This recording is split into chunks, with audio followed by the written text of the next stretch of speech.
Boa noite, pessoal. Agora, a partir desse momento, estamos gravando a nossa aula para disponibilização lá no YouTube. E hoje daremos fim ao nosso conteúdo programático, tratando dos últimos benefícios concedidos pela Previdência Social. E vale lembrar que, aliás, o último ponto ainda, além dos benefícios, a gente fala de cumulação. Quais são os benefícios que podem ser cumulados ou não. Por que eu deixei essa parte final? Porque essa parte foi uma das mais atingidas aí pela reforma da Previdência Social. A gente precisa um pouco mais de atenção e cuidado a partir desse momento. E a gente vai apontar, gente, houve uma reforma em novembro, no final de novembro de 2019. Então, é algo recente, menos de um ano. E aí a gente está tratando aqui, né, na nossa aula de maneira já atualizada para vocês. Última aula, a gente falou o quê? De salário maternidade. Professor, o que é salário maternidade mesmo? Relembra a gente um pouquinho. Nada mais é que o benefício pago pelo INSS a gestante ou a adotante que vier a ter que se afastar do trabalho para, né, no caso da gestante, para ter o parto e no caso da adotante para ter os cuidados iniciais com a criança recém-adotada. Legal, professor. A gente viu aí que é um período de 120 dias, onde haverá o pagamento por parte do empregador com compensação no caso de empregado e avulso, ou pagamento direto, né, nos demais casos pelo INSS. Vimos que o período de carência é de 10 meses apenas para a segurada facultativa. Deixa eu virar para cá, né? Ui. Ah, não estou compartilhando, deixa eu pôr a tela para vocês aí.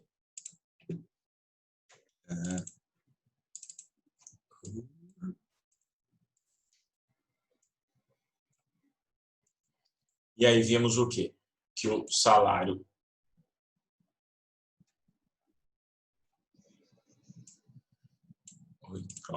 maternidade, então ele tem carência apenas para facultativa, contribuinte individual e segurado especial. As demais não existe carência, certo? Vimos aí os momentos que são concedidos, existe ainda a licença né, para receber esse benefício. Vimos as situações, né, onde situações excepcionais de caso de aborto, nascimento morto. Vimos ainda a extensão para as empresas que compõem aí, que fazem parte do programa Empresa Cidadã, que aumenta até 180 dias o período de salário maternidade e licença, né? Vimos aí os períodos de pagamento. Então, isso aí foi visto na aula passada e hoje a gente termina nós falando inicialmente de pensão por morte. Pensão por morte, como vocês estão vendo aí na apostila, com previsão no artigo 74 e 79 da Lei 8.212 de 91, e também nos artigos 105 e 115 da Lei 3.048 de 1999. Professor, o que é o benefício de pensão por morte? Nada mais é do que o benefício pago ao dependente em decorrência do falecimento do segurado, seja ele aposentado ou não. Então, mais uma vez, professor, quando e o que é pensão por morte? Pensão por morte, gente, nada mais é do que o benefício pago ao dependente em razão do falecimento do segurado, seja ele aposentado ou não. Ah, legal, professor. O que a gente tira desse conceito? Duas informações. Primeiro, quem morre é o segurado. Então, tem que ter alguém que seja segurado, compõe o regime geral de previdência social.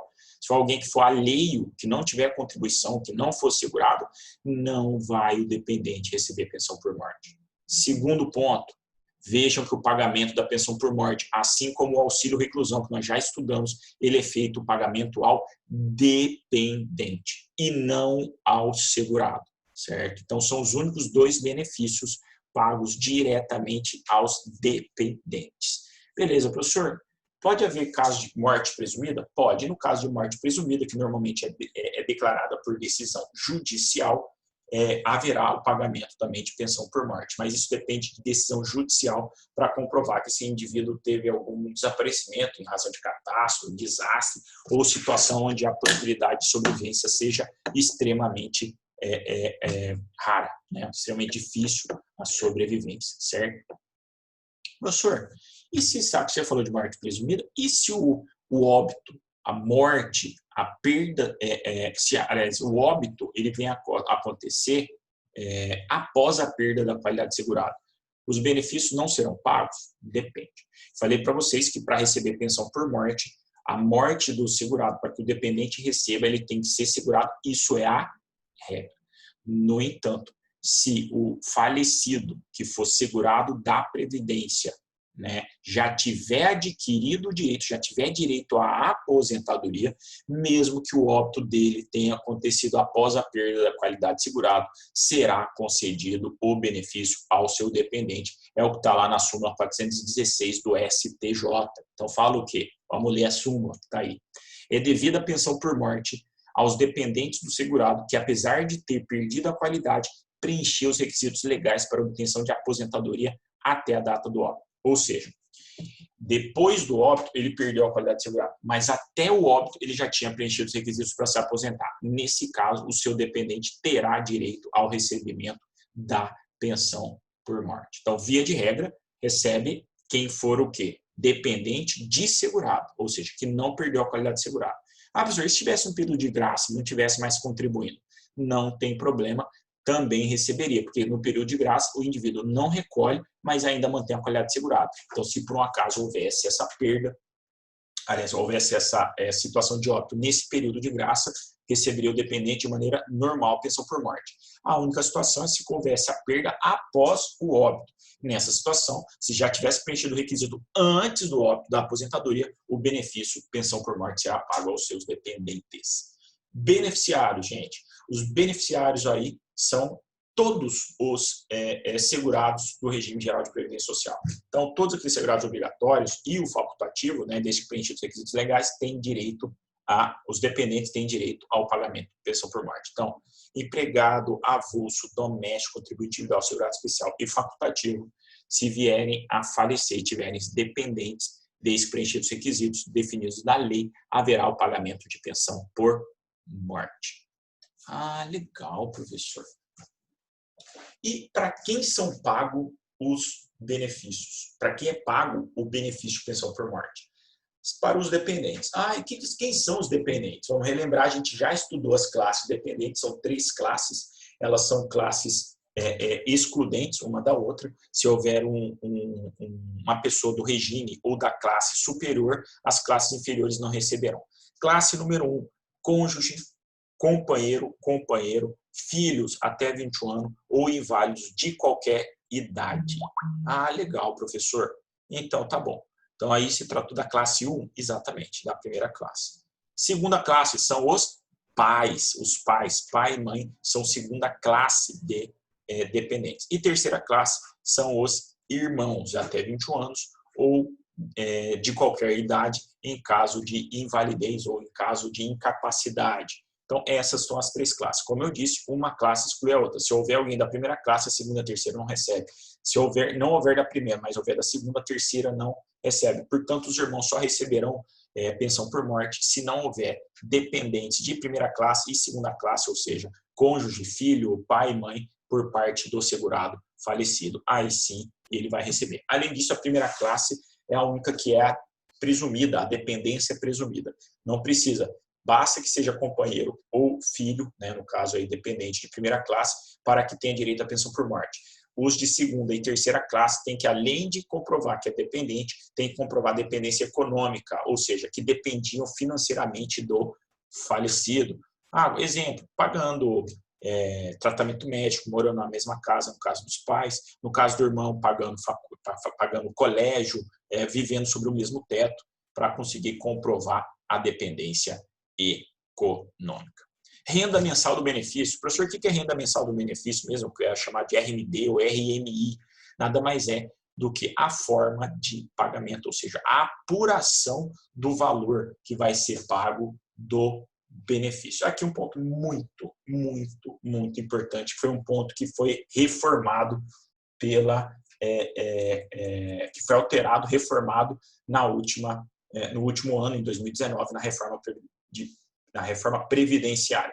Qual foi a alteração?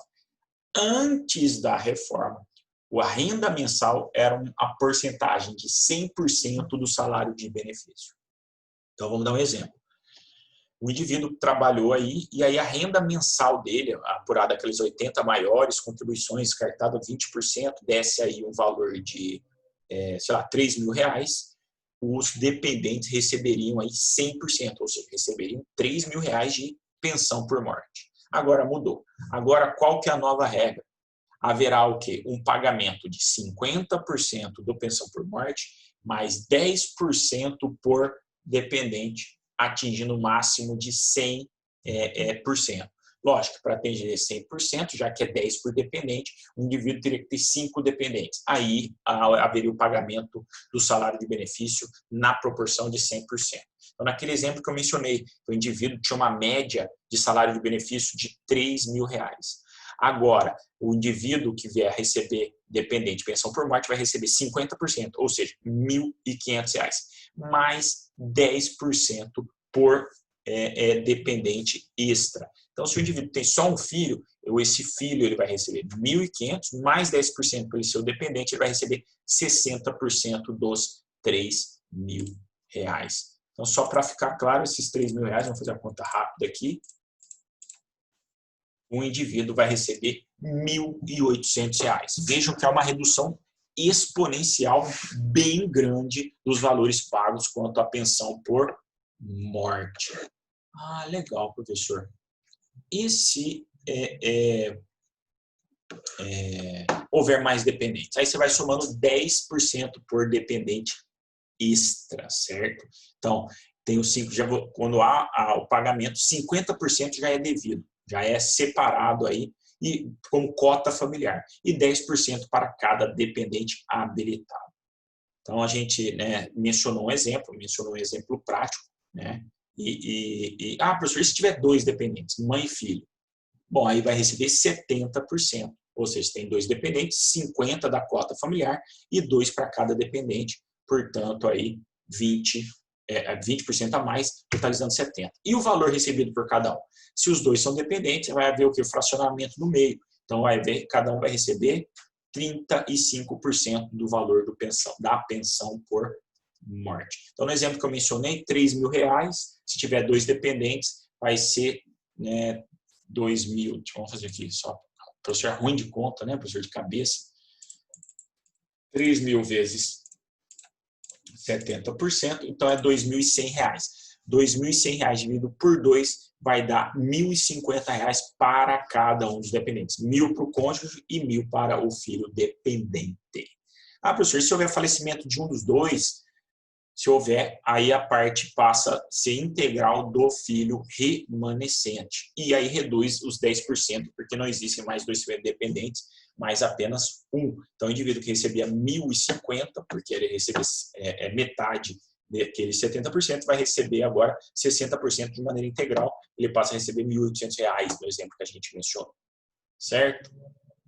Tá claro, gente? Essa primeira alteração é de extrema importância. Impacta demais no valor que é pago hoje em dia para a Previdência Social pagar, né, e para o recebimento dos indivíduos, para os recebimentos dos dependentes. Certo? Início da pensão por morte. Quando começa a se pagar a pensão por morte? Primeira regra. Da data do óbito, se houver o requerimento da pensão por morte, até 30 dias após o óbito. Então, se lá no 20º dia após o óbito você requer, vai retroagir até a data do óbito, o início do pagamento. E se for depois de 30 dias, aí vai ser da data do requerimento. Então, levou 90 dias para pedir pensão por morte, vai ser da data desse requerimento que começa a se pagar a pensão por morte, certo? Professor, e por morte presumida? Como a gente mencionou, morte presumida tem que ter decisão judicial, aí o pagamento correrá da decisão judicial, o dever de pagar a pensão por morte.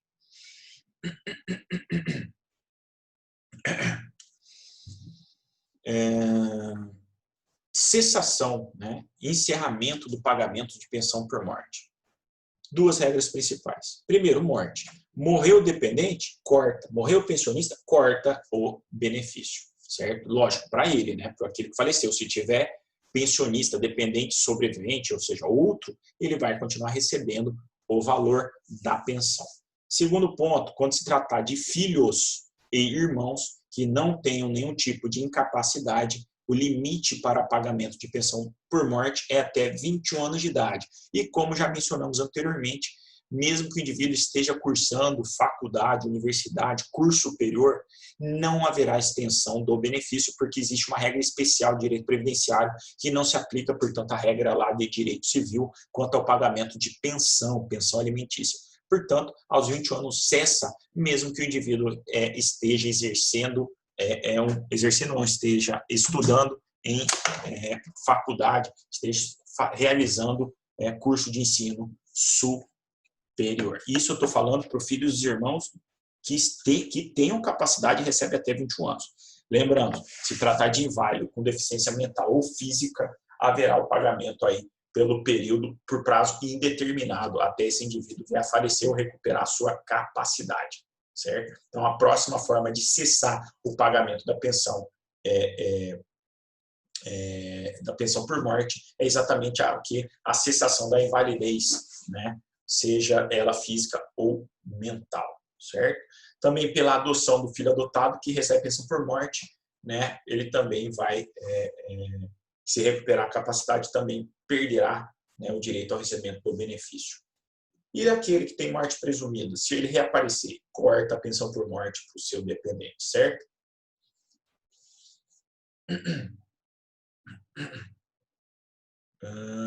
Próximo ponto, né? Aqui fala o seguinte, tem uma súmula que seria aqui, que é a súmula 336, que fala que a renúncia dos alimentos da mulher na separação judicial dá direito à pensão por morte do ex-marido, certo? Então, a pensão por morte, mais uma vez, isso aqui serve para relembrar que a relação civil lá, ela não influi na relação previdenciária. Lá é uma relação entre duas pessoas, né, pessoas físicas, normalmente iniciativa privada. Aqui a gente tem uma relação pública entre o INSS, segurado e dependente, certo? Outro ponto de extrema importância que eu tenho que mencionar para vocês, né? Já falei antes dessa regra, mas eu vou falar e vou inserir mais algumas informações. Filhos e irmãos recebem a pensão até completarem 21 anos, certo? Beleza, professor, você já falou isso. Mas isso se eles não forem emancipados. Se for emancipado, não vai receber, né? Então, não pode ser emancipado. Uma perguntinha aqui, deixa eu abrir.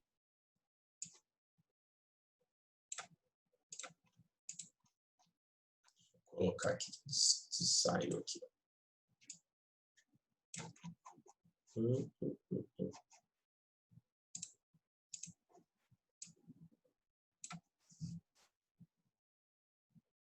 Então, Paulo, aí entra naquela regra de especial, né, de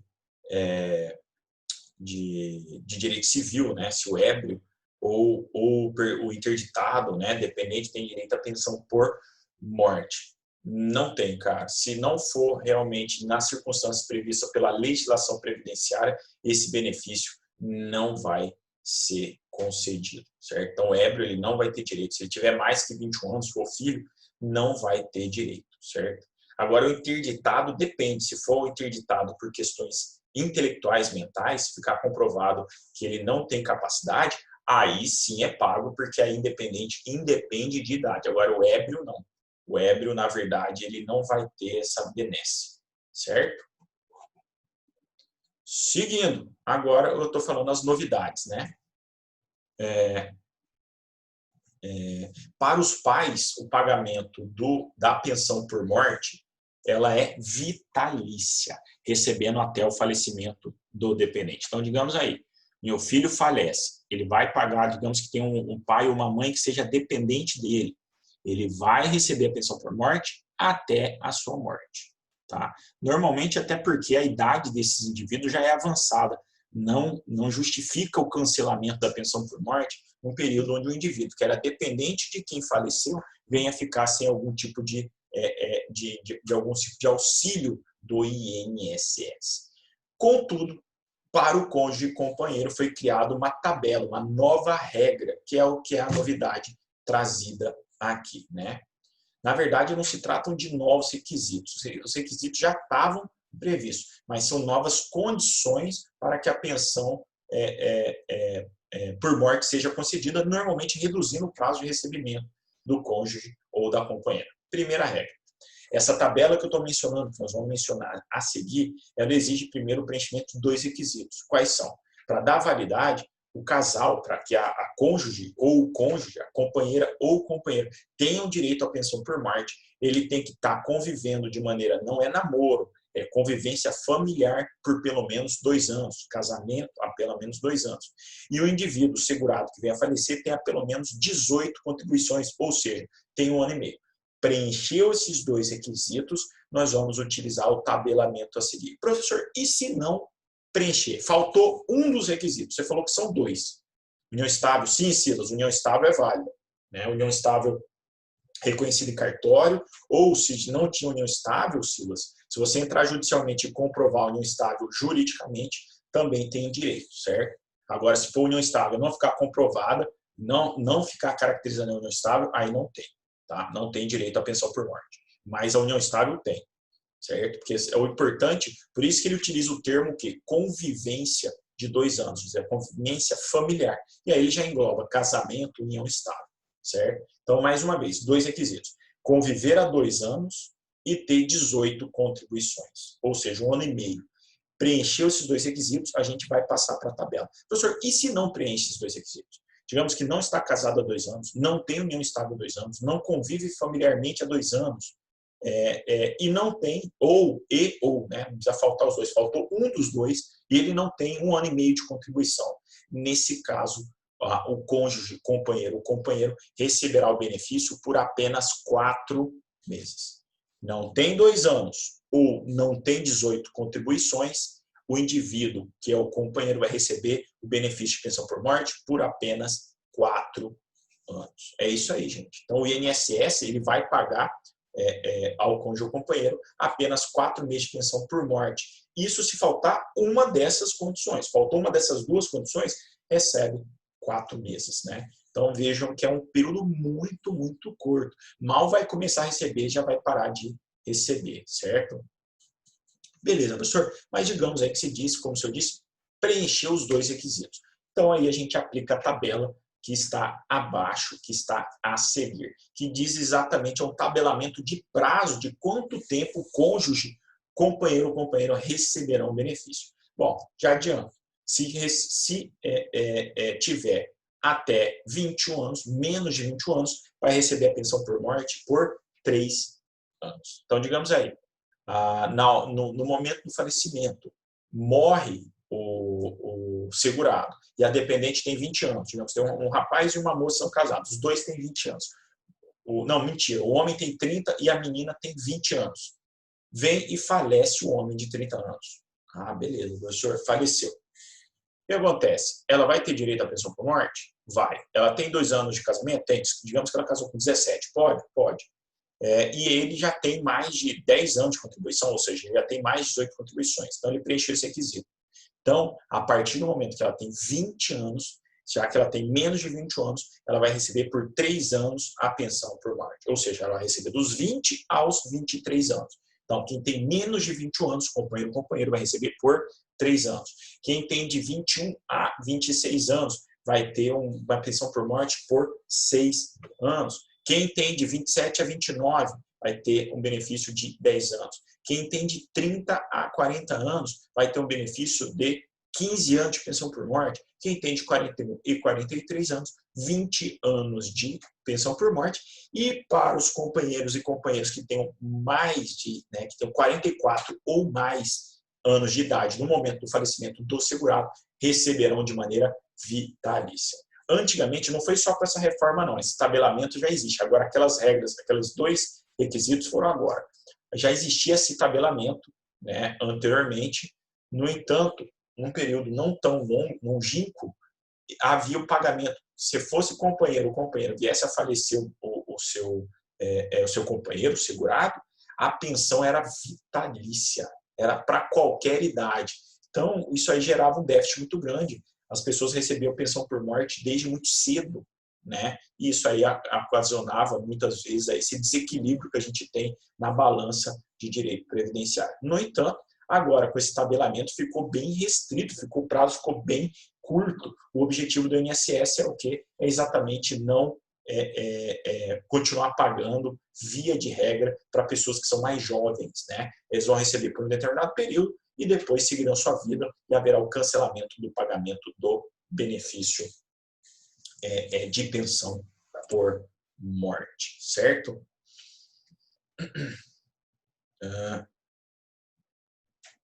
Professor, Oi, eu já tinha falado antes, mas eu não lembro. Se essa pessoa ela casa de novo, ela continua recebendo?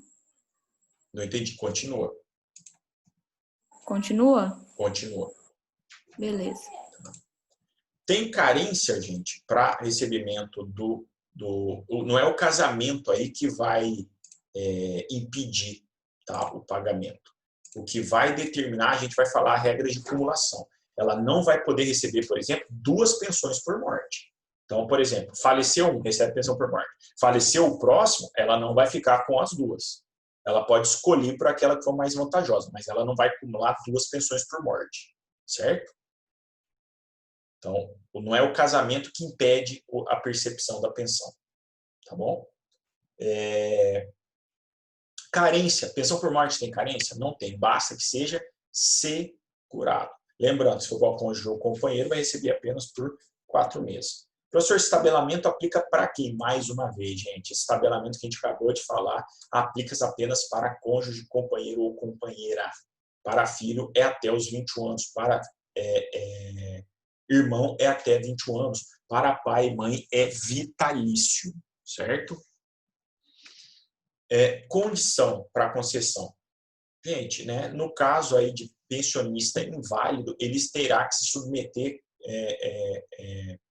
com frequência, né, a exame pericial para verificar se a invalidez ainda permanece para justificar o pagamento do benefício além dos 21 anos de idade, quando se tratar de filho ou de irmão, certo? Então, o inválido está obrigado a submeter-se aos exames periciais de maneira corriqueira, né, de tempos em tempos, certo? Assim a gente termina a pensão por morte. Dúvida, gente, até aqui? Tudo tranquilo? Tudo na paz? Tudo de boa? Próximos benefícios. Eu vou falar deles de maneira integrada. Deixa eu ver aqui. Exatamente, eu vou falar das 3 de maneira integrada. Gente, como vocês sabem, até alguns anos atrás, existia aposentadoria por tempo de contribuição, onde se aposentava, independentemente de idade, qualquer indivíduo que tivesse 35 anos se fosse homem de contribuição e 30 se fosse mulher. Depois, essa mesma regra de tempo de contribuição foi criada a regra de pontos, ou seja, tinha que somar tempo de contribuição mais idade, e nessa somatória você tinha que atingir um patamar, por exemplo, 95 homem e 85 mulher, ou seja, a somatória de tempo de contribuição e idade tinha que atingir 95, e era o que estava vigorando até pouco tempo atrás. E existe também, né, a aposentadoria por idade, que é aquela concedida àqueles trabalhadores que tenham pelo menos, aqueles segurados que tivessem pelo menos 180 contribuições, ou seja, 15 anos, e homens de 65 anos, o homem tivesse 65 anos de idade e as mulheres tivessem 60 anos de idade. Isso é a regra de aposentadoria por idade. Professor, acabou a aposentadoria por idade? Ela não acabou, porque ainda tem muita gente que adquiriu o direito antes dela. Então, a aposentadoria por idade, quem tem direito adquirido, quem completou esses requisitos que nós acabamos de mencionar antes da reforma, eles vão receber o benefício, ainda que não tivessem requerido no momento da reforma, tivessem requerido depois. Se eles tivessem completado os requisitos antes da reforma, direito adquirido não perdem mais. No entanto, houve a reforma. Por quê? Porque agora o nosso sistema é um sistema cumulativo entre idade e tempo de contribuição. O que alterou? Agora, para você se aposentar, você tem que ter uma idade, homem, no mínimo 65 anos de idade, mulher, 62 anos de idade. Além disso, homens têm que ter no mínimo 20 anos de contribuição e mulheres devem ter pelo menos 15 anos de contribuição. Essa é a nova regra.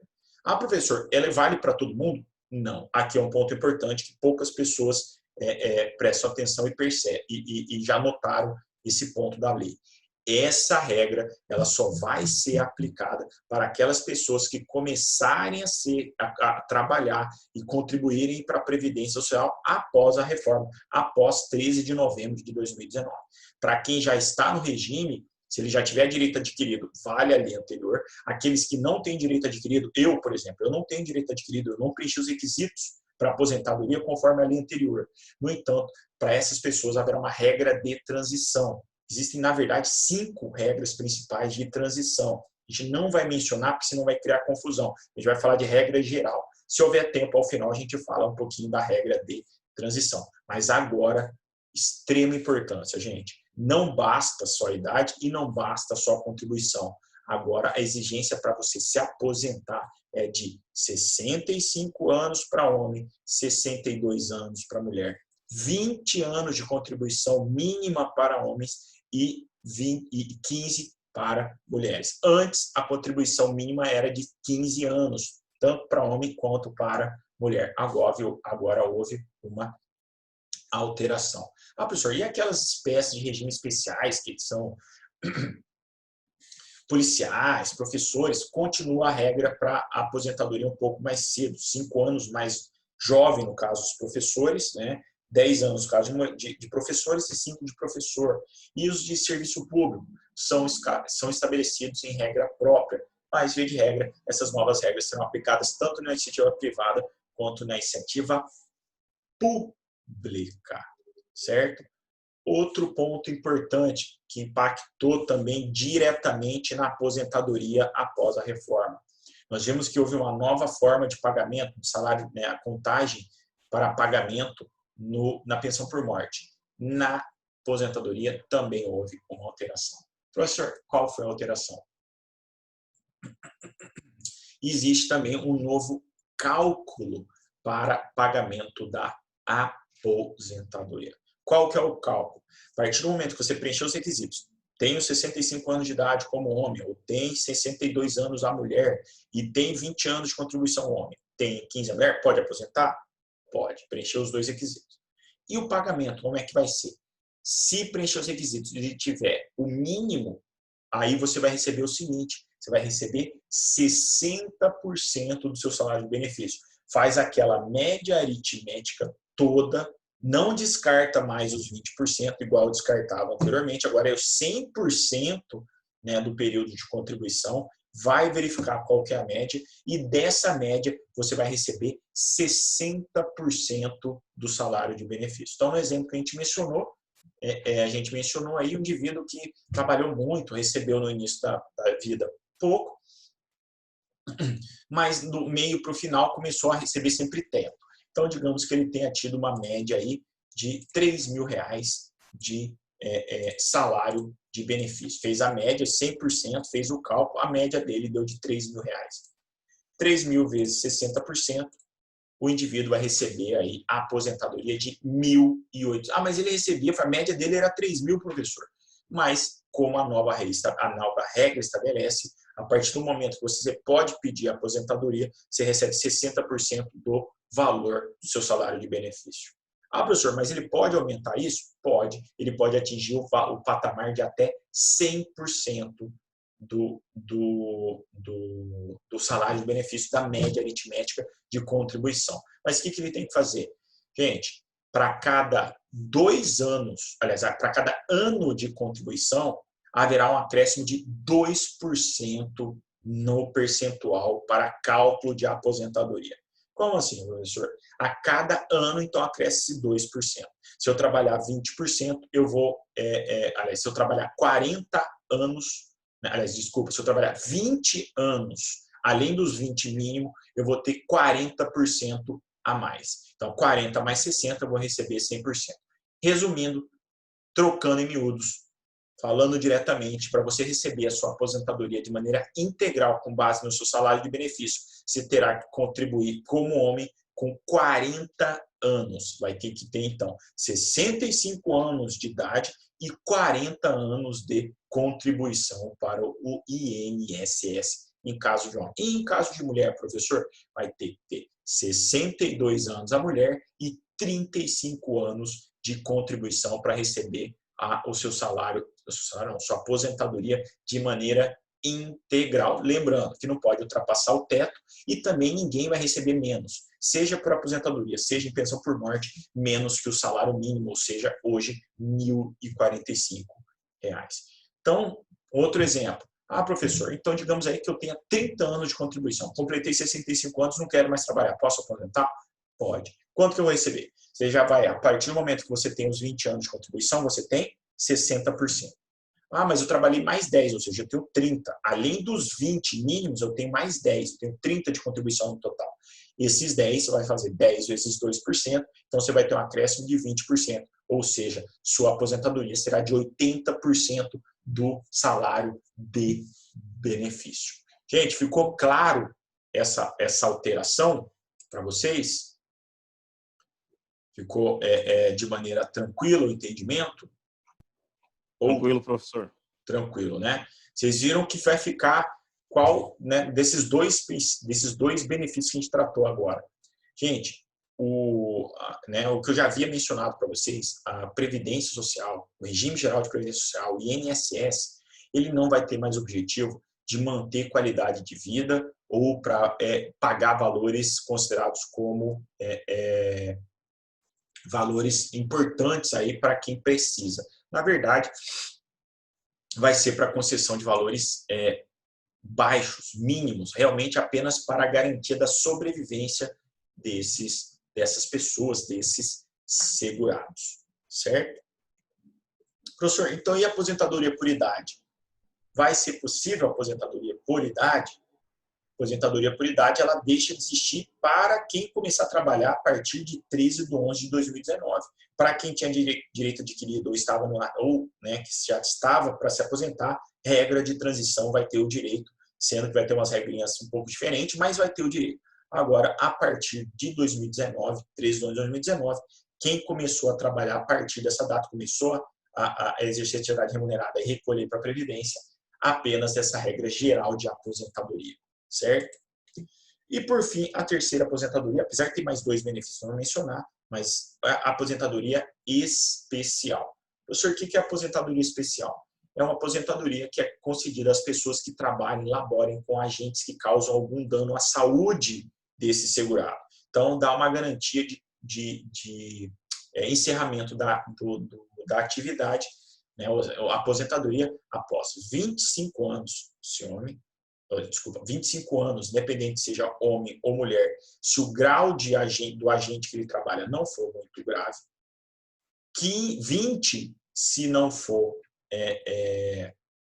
se for médio o agente insalubre que ele trabalha, e 15 anos de aposentadoria após 15 anos para as atividades cujo o agente seja de alto risco, né, que seja de alta dano à saúde, de alto dano à saúde do trabalhador. Então, aposentadoria especial ele garante uma aposentadoria após 25, 20 ou 15 anos, a depender do agente, né? O agente, se ele for denegridor da saúde do indivíduo. Ponto importante, essa regra era até também a reforma. Com a reforma, além desse prazo, houve a inserção de um período mínimo de contribuição. Como assim? Para quem, aliás, de idade. Além do período de contribuição, ainda houve a inserção de um período de idade mínimo. Só que isso aí é um absurdo, isso aí tem que ser avaliado. Por quê? Porque se o indivíduo, né, trabalha com agente insalubre, se ele tiver essa limitação, ele vai continuar trabalhando além desse prazo estabelecido como um prazo seguro para esse indivíduo se aposentar. Então, por exemplo, para as atividades leves que se garantem a aposentadoria com 25 anos de atividade, né, remunerada, de recolhimento nessa atividade, tem que ter pelo menos 65 anos de idade. Para as atividades consideradas como médias, tem que ter pelo menos 60 anos de idade. E para as atividades graves, além dos 15 anos de contribuição, tem que ter 55 anos de idade. Então, digamos aí, um indivíduo que começa a trabalhar com 25 anos com raio-x, que é grave, em tese, pelo sistema anterior, para quem já tiver direito adquirido ou tiver trabalhado antes, pega a regra de transição, ele basta ter o período de contribuição. Ele tinha 15 anos trabalhando, ele já tinha direito, independentemente de idade, à aposentadoria especial. Agora, além dele ter os 15 anos, ele vai ter que ter 55 anos de idade. Como eu disse no exemplo, se ele tem 25 anos, com 15 ele vai estar com 40 anos. Ou seja, com 40 anos ele está na atividade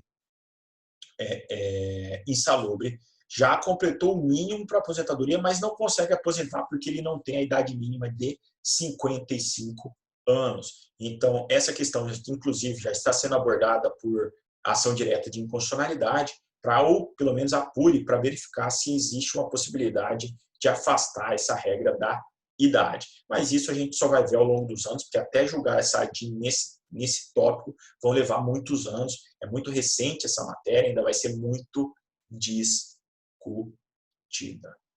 Gente, claro até aqui, aposentadoria por idade, aposentadoria por tempo de contribuição nova e aposentadoria especial. Tranquilo? Para encerrar, tem 2 benefícios que não há pagamento. São benefícios concedidos pelo INSS, onde não há remuneração, não há valor. Quais são? Fornecimento de serviço social que serve para orientar os segurados e aquelas pessoas mais carentes das necessidades e direitos a elas garantidos, e a reabilitação profissional, que é um benefício concedido pelo INSS, pelo menos em tese, na prática não é tão ativo, que é a reabilitação profissional, que tem por objetivo recuperar a capacidade das pessoas que estão incapacitadas temporária ou permanentemente. A reabilitação profissional é mais um benefício concedido pelo INSS, certo?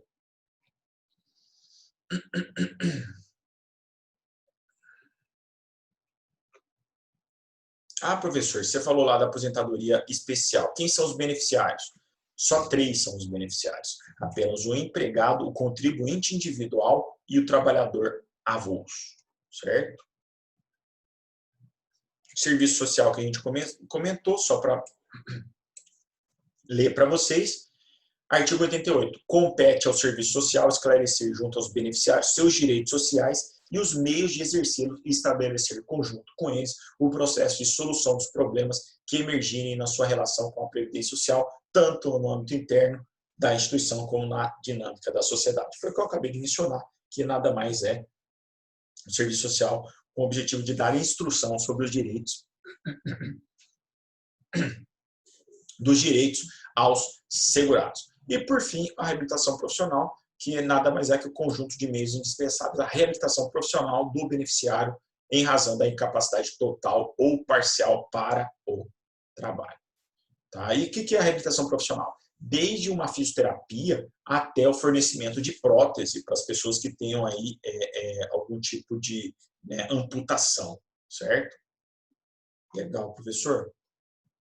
E para encerrar, a gente vai tratar agora da acumulação de benefícios. Situações onde não é possível receber 2 benefícios do INSS de maneira conjunta, certo? Primeiro, não pode receber aposentadoria com auxílio-doença. Segundo, não pode receber aposentadoria com auxílio-acidente. Terceiro, não pode receber aposentadoria com auxílio suplementar. Esse auxílio não existe mais, mas existe um auxílio diferenciado antigamente, que não compete aqui a gente mencionar. Não é possível receber aposentadoria com outra aposentadoria a partir de 67. Antes era possível receber 2 aposentadorias. Hoje só é possível 2 aposentadorias se forem de regimes distintos, regimes diferenciados. Um do regime geral, um do regime próprio, e desde que haja compatibilidade. Caso contrário, 2 aposentadorias dentro do mesmo regime não é possível, certo? 2 auxílios-doenças também não é possível receber. Auxílio-doença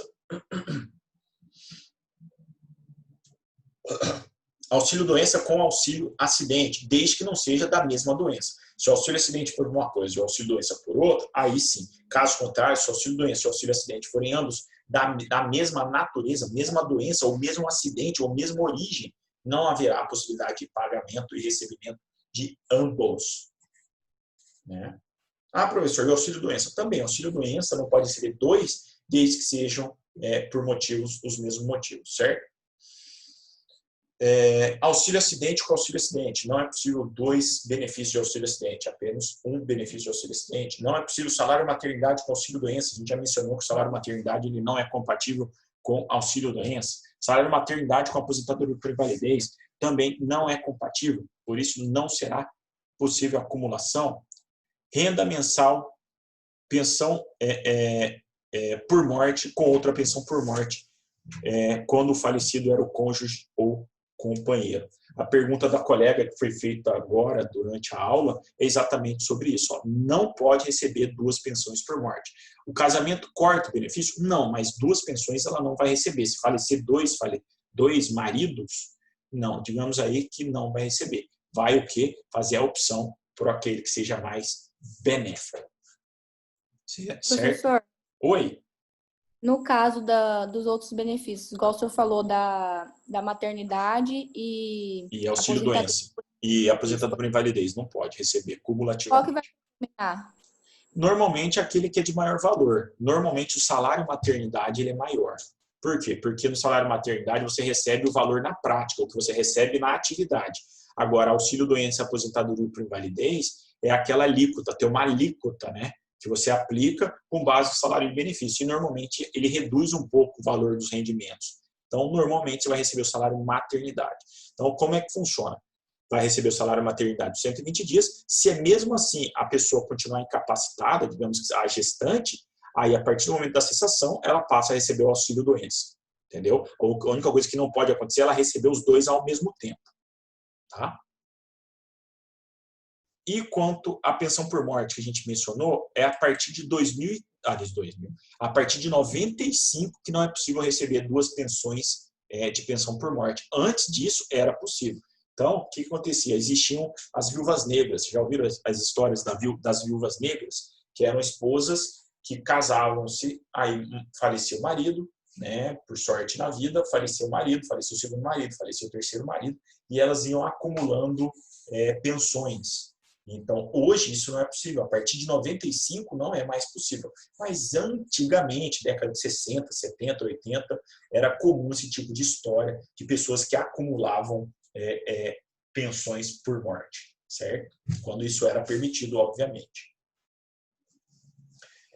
Não pode também pensão por morte com auxílio reclusão. Não pode 2 auxílios reclusões, ou seja, auxílio reclusão com auxílio reclusão, também não é possível. Auxílio reclusão para o dependente com auxílio doença, aposentadoria, não é possível. Então, por quê? Porque o auxílio reclusão ele é pago ao dependente. Se por um acaso o dependente receber auxílio doença ou aposentadoria, não haverá essa possibilidade, certo? Aliás, o segurado, né, o que estiver preso, ele receber aposentadoria ou auxílio doença, o dependente não recebe auxílio reclusão. Então, não é possível, certo? Não é possível também o pagamento de 2 LOAs, 2 BPCs, benefício de prestação continuada, que é aquele benefício de valor de um salário mínimo pago pela assistência social para aquelas pessoas que não façam parte do quadro do INSS, não sejam segurados do INSS. Por fim, decadência e prescrição. Para você pleitear qualquer que seja o benefício junto à Previdência Social, você tem 5 anos, um prazo de 5 anos sob pena de prescrição, certo? Assim como também mudou agora a regra da decadência, era de 10 anos, né? Agora o prazo para alegar qualquer tipo de vício e requerer um benefício também é um prazo de 5 anos. E assim a gente encerra o nosso semestre. Gente, estamos abertos às perguntas, né?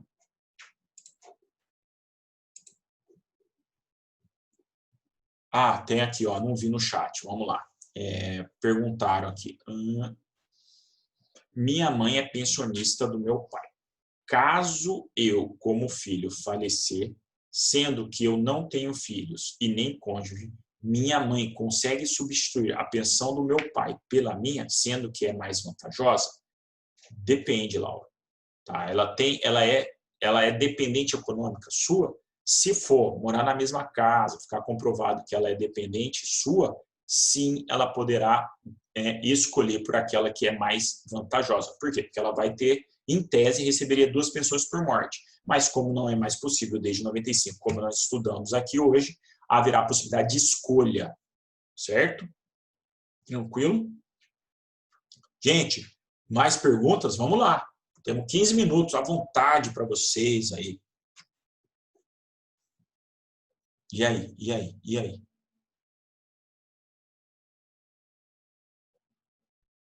Sem perguntas, pessoal? Tranquilo? Gente, então, encerramos aqui o nosso conteúdo programático de direito previdenciário. Agradeço demais a atenção de todas as sextas-feiras, segundo horário, vocês estarem aqui, né? Vocês são feras, vocês são demais aí. Normalmente aí uma média de 30 alunos, 25 a 30 alunos na sexta-feira, segundo horário, não é para qualquer pessoa, né? Sei que é cansaço da semana, é o último dia, todo mundo querendo aí se divertir também, que é um direito de todos. Então, muito obrigado pela atenção.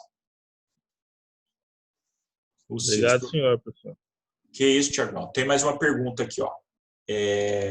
Menor aprendiz também conta para aposentadoria? Então, o menor aprendiz ele vai recolher para a previdência. Só que o aprendiz, qual que é o problema? O aprendiz ele não vai ser eternamente aprendiz, né?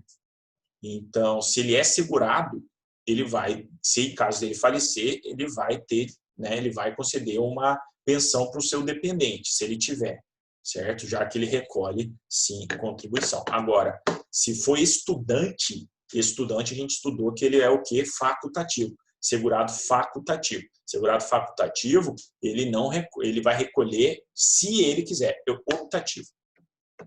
Se nesse período de 2 anos, Silas, conta sim. Se ele está recolhendo para a Previdência, conta. O problema é ele não está recolhendo. Como o menor aprendiz há recolhimento, ele conta sim para efeito de aposentadoria. Certo? Tranquilo? Mais alguma pergunta, gente? Vou encerrar a nossa gravação.